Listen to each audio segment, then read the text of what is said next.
தையிட்டி விகாரைக்கு முன்பாக போலீசாரின் தாக்குதலுக்கு இலக்கான வேலன் சுவாமி யாழ்ப்பாணம் போதனா வைத்தியசாலையில் சிகிச்சைக்காக அனுமதிக்கப்பட்டுள்ளார். தையிட்டி விகாரைக்கு அருகில் நேற்றைய தினம் ஞாயிற்றுக்கிழமை அமைதி வழி போராட்டத்தில் ஈடுபட்டவர்களுடன் போலீசார் காட்டுமிராண்டித்தனமாக ஈடுபட்டு வேலன் சுவாமி உள்ளிட்ட 5 மீது தாக்குதல் மேற்கொண்டு அவர்களை கைது செய்திருந்தனர். கைது செய்யப்பட்ட 5 நேற்றைய தினம் மாலை மல்லாகம் நீதவான் நீதிமன்ற பதில் நீதவான் முன்னிலையில் முன்னிலைப்படுத்திய நிலையில் 5 பிணையில் செல்ல மன்று அனுமதித்தது.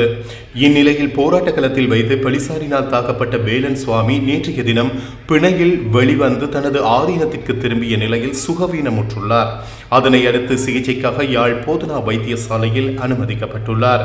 அமைதி வழி போராட்டத்தில் ஈடுபட்டவர்களுடன் போலீசார் காட்டுமிராண்டித்தனமாக நடந்து கொண்டமை தொடர்பிலும் மத தலைவரான வேலன் சுவாமி மீது மிலேச்சத்தனமான தாக்குதல் மேற்கொண்டு அவரை போலீஸ் வாகனத்தில் தூக்கி வீசிய சம்பவத்தை பல்வேறு தரப்பினரும் கண்டித்து வருவதுடன் சம்பவத்துடன் தொடர்புடைய போலீஸ் அதிகாரிகளுக்கு எதிராக கடுமையான நடவடிக்கைகளை எடுக்க வேண்டும் எனவும் கோரி வருகின்றனர்.